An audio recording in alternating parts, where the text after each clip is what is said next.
Hi అండి అందరికీ. ముందుగా మీకు మీ కుటుంబ సభ్యులకు మహాశివరాత్రి శుభాకాంక్షలు.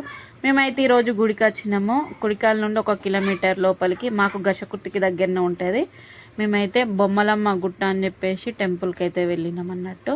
ఇక్కడ మేమైతే అనుకోకుండా వచ్చినాము. వెళ్ళాలని అంతవరకు అయితే అనుకోలేదు. ప్రొద్దున పని ఇట్లా ఉంటుందేమో వెళ్దామని చెప్పేసి అనుకున్నా. పని ఏం లేదు, ఖాళీగానే ఉంటాం కదా. అంటే జాగారం ఇట్లా ఏం లేదు మాకు, అందుకని చెప్పేసి పనికి వెళ్దామని అనుకున్నాం. కానీ పని ఏం లేదు. సరే ఖాళీగా ఏం చేస్తాం, గుడికి వెళ్దామని చెప్పేసి అయితే నేనైతే రెడీ గుడికి అయితే వచ్చినాం అన్నట్టు.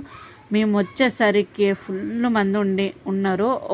అంతకుముందుకు ఒకసారి వచ్చినప్పుడు కూడా మేము ఫ్రీగా దర్శనం అంటే తొందరగా అయిపోయింది, అంత జనాభా లేకుండే. పోయినసారి ఒక 1 ఇయర్ గ్యాప్ వచ్చింది మధ్యలో. అప్పటికి ఇప్పటికి చాలామంది ఎక్కువ అయిపోయారు. అసలు ఎంతసేపు ఉన్నామంటే మేము 10ంటికి లైన్లో నిలబడితే అల్లకి వెళ్ళేసరికి 1:30 అయిపోయింది. అంతసేపు లైన్లు ఉన్నాము. చాలామంది వచ్చారు.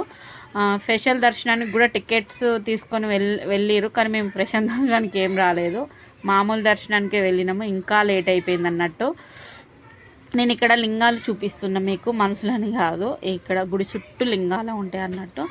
చాలామందికి తెలిసే ఉంటుంది, ఎవరైనా తెలియని వారు ఉంటే తెలుసుకోవచ్చు అని చెప్పేసి నేను అలా ఒక చిన్న ఫుల్ వీడియోని అయితే తీసుకొచ్చిన, ఒక 5 నిమిషాలది.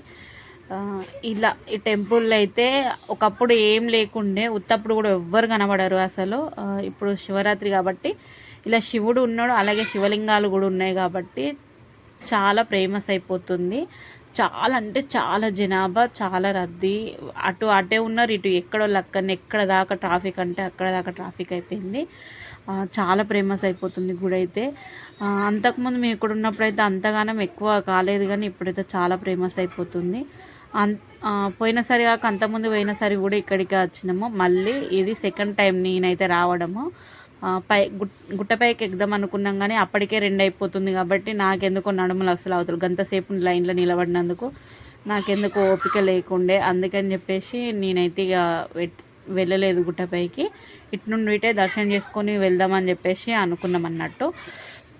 ఇక్కడనైతే కొబ్బరికాయలు కొట్టే స్థలము, లోపల ఓన్లీ దేవుని చూసుకోవచ్చుడే, కొబ్బరికాయలు కొట్టనిస్తలేరు. అదే లైన్లో ఇక్కడ కొబ్బరికాయ కొట్టేసి వెళ్ళినాం అన్నట్టు లోపలికి. ఎంతమంది ఉన్నారు చూడు.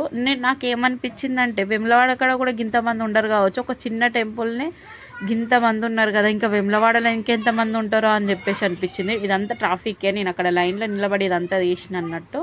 ఎంత ట్రాఫిక్ ఉందో చూడండి. ఇది ఓన్లీ ఇటు సైడు, ఇంకా అటు సైడ్ కూడా ఫుల్ మంది ఉన్నారు.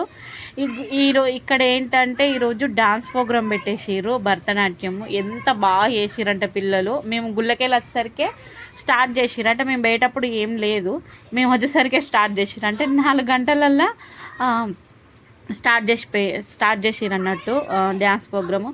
అలా నేనైతే కొద్దిసేపు ఉండి చూసినాం కూడా. ఇదంతా లోపల, టెంపుల్ లోపల అన్నట్టు.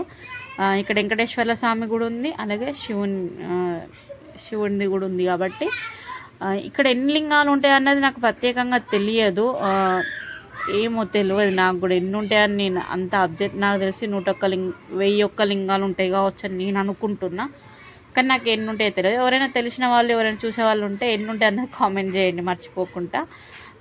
చాలామంది ఇక్కడనైతే మేము బయటికి వచ్చేసినాము. బయటకు వచ్చిన తర్వాత ఇక పిల్లలు అయితే డాన్స్ చేస్తున్నారు.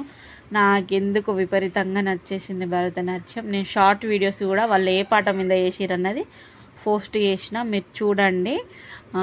ఇదైతే జాతర చాలా చిన్నగా అయినా, అంటే లోపలికున్నా సరే కానీ చాలామంది వస్తారు. వీళ్ళ ఫుల్ జాతరని అయితే జరిగిపోయింది. ఇది ఈరోజైతే మేము టెంపుల్కి వచ్చినాము. అందరికీ నచ్చుతుంది అనుకుంటున్న వీడియో. మీరు మీ కుటుంబ సభ్యులు ఏది అనుకుంటే జరగాలని మనస్ఫూర్తిగా కోరుకుంటున్నా. మాకు కూడా ఈ శివరాత్రి మరింత ప్రత్యేకంగా కావాలని చెప్పేసి కోరుకుంటున్నా. ఇదే మా చిన్న వీడియో, నచ్చుతుంది అనుకుంటున్నా. ప్లీజ్ లైక్ చేయండి, షేర్ చేయండి, కామెంట్ చేయండి. అలాగే కొత్తగా ఎవరైనా సబ్స్క్రైబ్ చేసుకుని వాళ్ళైతే సబ్స్క్రైబ్ చేసుకోండి. ఈ ప్రోగ్రామ్ ఎన్నిటి దాకా ఉంటుంది అన్నది కూడా తెలియదు మాకు. నైట్ ఉంటే మాత్రం జాగారం చేసే వాళ్ళకు చాలా బెనిఫిట్, ఎందుకంటే చూసుకుంటే టైంపాస్ అయిపోతుంది కదా వాళ్ళకు కూడా. ఇంతే మా వీడియో. మేమైతే చెట్టు బయటకు వచ్చేస్తే అంటే బయటకు వచ్చి ఐస్ క్రీమ్ తిన్నాం ఇక్కడ చెట్టు కింద నిలబడి. ఇది ఒక చిన్న ఫోటో తీసుకుందాం అని చెప్పేసి ఇక్కడ ఒక ఫోటోని అయితే తీసుకున్నాము. ఇంతే మా వీడియో. బాయ్.